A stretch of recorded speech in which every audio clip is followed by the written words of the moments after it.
Hello and welcome to Cheshire Audio. Now, if things go to plan, this video should be launched the same day as the Atoll 2 box review that I did a couple of days ago, but it should be launched because it's just in editing at the moment, so hopefully I can just bang this one out as well. Three prongs to this video. Firstly, I want to do an update on the Acoustic Research project, which is just a quick going over some parts that have come and whatever, talk about that.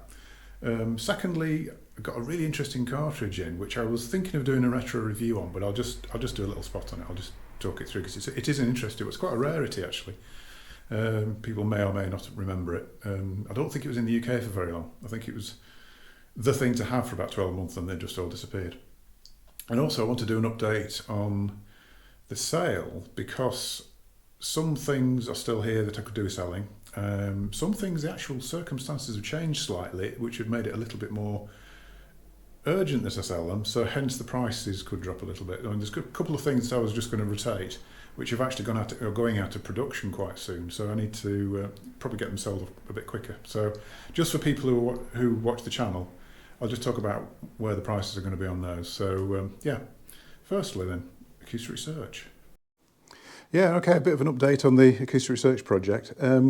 Finally finished both drivers. I did the one on video, and then the second one I did in sort of sections over a few weeks actually. So literally only just glued the sort of surround on this morning.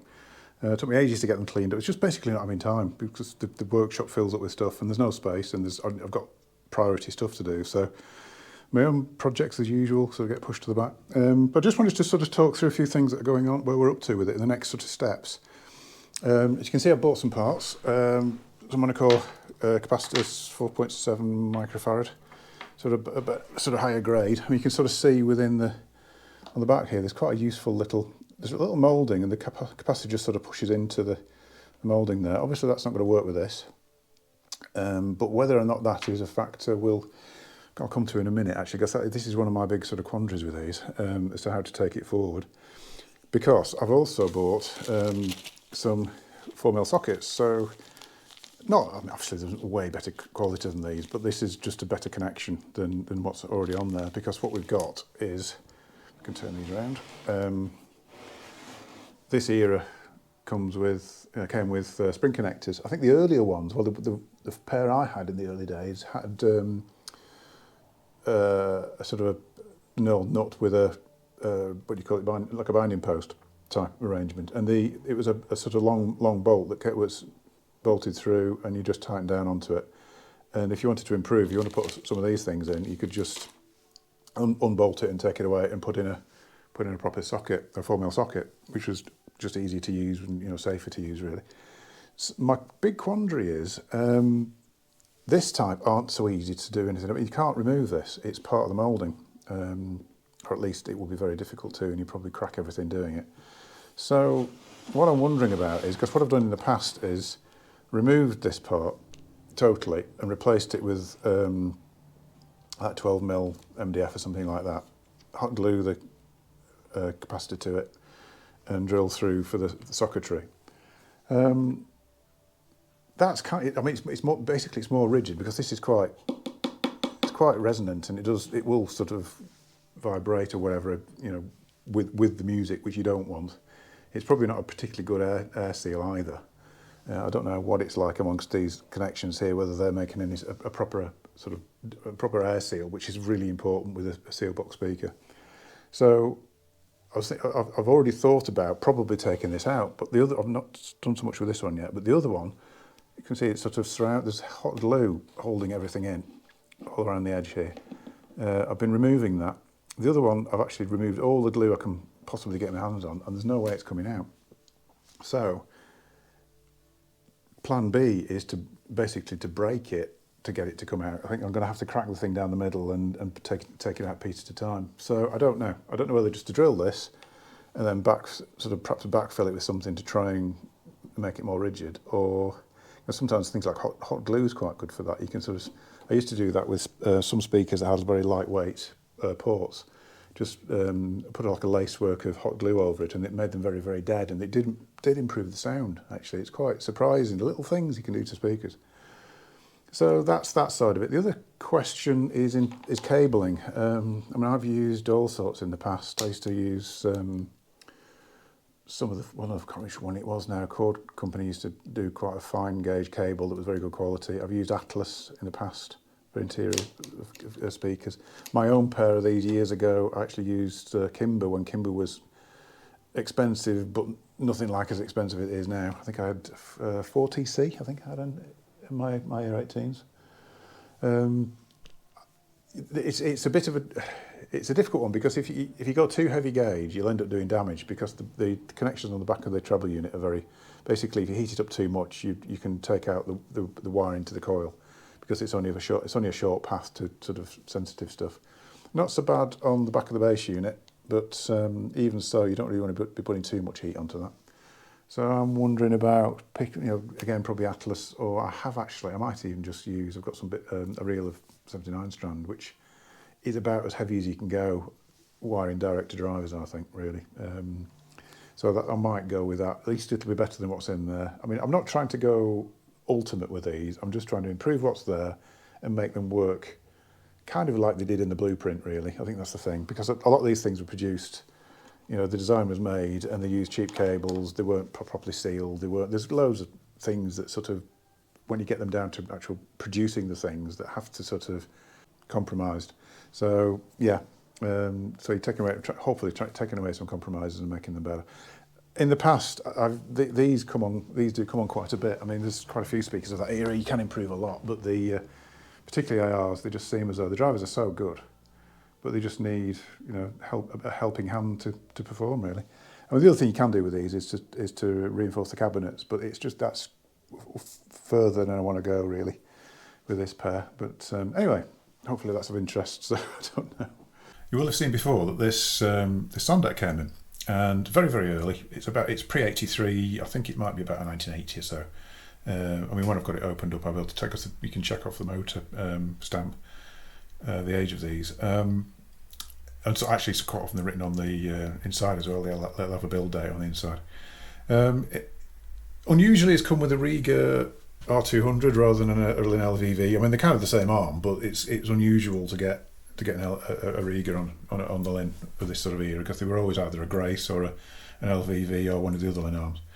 So yeah, that's quite unusual. But what surprised me, actually, and I'd completely forgotten this brand existed, on the head shell, nice Riga head shell, original one, it's got a Coral cartridge on it. Now the Coral was kind of the brand for about, forgive my memory, I just have this sort of feeling, sort of very, very early 80s, probably sort of 83, 84-ish sort of period. This was all people were talking about was Coral. Beautiful sounding cartridges. The whole, I just remember them being very, very natural and very, very clean and precise, and just lovely, lovely cartridges. And it's all there was in the magazines for a while. And there was a few models. I think this is a 777. I don't really remember the 777, if I'm honest, because when I saw it, I was looking at it thinking, what is that? I don't recognise it at all. And then spotted the Coral badge on it. The ones I remember, I think, were there's MC81, MC88, which, forgive my memory again, I feel they were either coils or they were high output coils. There was also a magnet, and the magnet I do remember, that was a 555, which I think did look kind of similar to this. But that, again, memory, I should probably Google and find out. But yeah, I just thought this was an interesting one to show, really, because I bet most people haven't heard of Coral. But it was one of those brands. I mean, you get this occasionally, these things will come out of nowhere, and either they'll sustain or they'll just vanish. And we've had a few over the years that have sort of just suddenly appeared. Lyra was like that. It sort of came out of nowhere, and all of a sudden it was the thing to have. Hannah had done very similar, but are also sort of sustaining. But there's been loads of things over the years that have sort of appeared on the market, then just suddenly disappeared. Sometimes it's because the actual importing didn't go very well. The UK importer hasn't really gelled with the manufacturer or something like that. There's been, whatever, or they've realised they're not making enough money on it, or they're not sold as many as they thought, or they've not marketed it properly. But Coral, I don't know the history of. I don't know much about them, to be honest. I just remember at the time they were on the front of every magazine, and it was the thing to have, and they were superb. So I thought I'd share that one with you. So anyway, let's do some I'm doing these all out of order. If you're wondering why I'm sort of faltering at the end of takes, it's because I don't know what I'm doing next. So just forgive me. Anything could happen now. Okay, so this sale-wise, what I've got left is, although funnily enough, a lot of people were talking about buying these, but they all seem to fizzle out in the end. I've got Neat Motive SX1s, which basically what I'm going to do is, because these are actually finishing now. It's sort of Neat announced it a while ago. Basically, they're going to concentrate on like the classic series, which are like the Elites and the Petites and the Mystiques. So I need to sell these. These are brilliant. I mean, I use at home the twos, which are the slightly shorter version of these, and they're an amazing speaker. But they've had a few problems actually getting the cabinets made and things. There's a sort of countrywide problem at the moment with cabinet manufacture.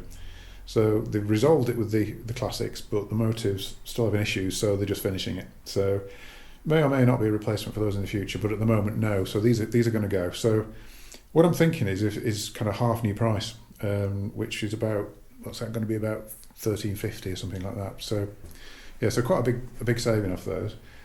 Also, believe it or not, the little IOTAs are going, which again I do similar. I mean, they've not really been used much, to be fair. I did a bit with IOTAs, and then it sort of went quiet. They're changed. There is an IOTA 2 coming, but not just yet. So again, half. So that will be what, $5.50 or so.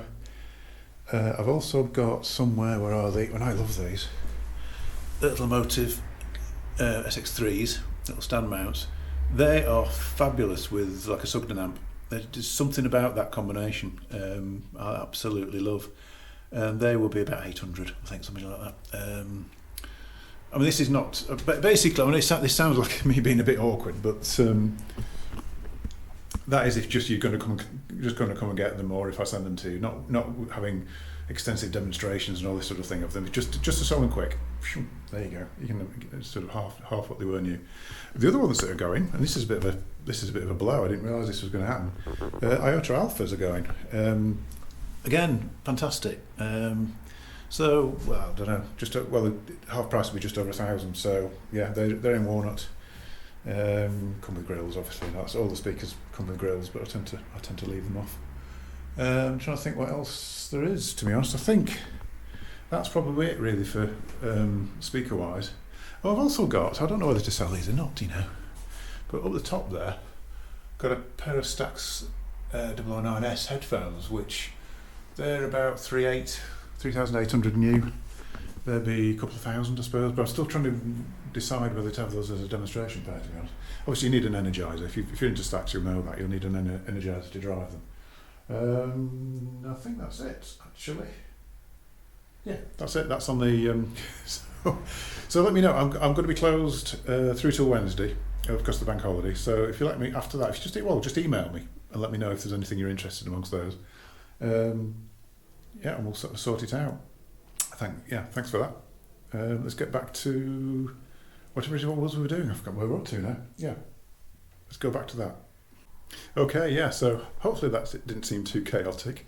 I did the first spot to camera and announced what order everything was going to happen in. Then filmed it in a completely different order, and mid take kept forgetting where I was and where to go to afterwards. So at the end of each take, I just stand there looking confused. So I know that's my normal state, but that's why. Anyway, I am closed now until Wednesday because it's a bank holiday and I'm off Mondays anyway. I tend to just move to take the Tuesday as well, just to give myself an actual holiday. And if you're interested in any of the bits I've talked about sale wise, just send me an email to get your name on it. I want to sort of give people who watch the channel a bit of a head start on that one, because I'll probably stick those all on the website in a couple of weeks anyway. But if you see something that you want to go for, just let me know. That's it really. I will see you in a future video. Don't forget to give a subscribe and a like, because it always helps. Thank you very much.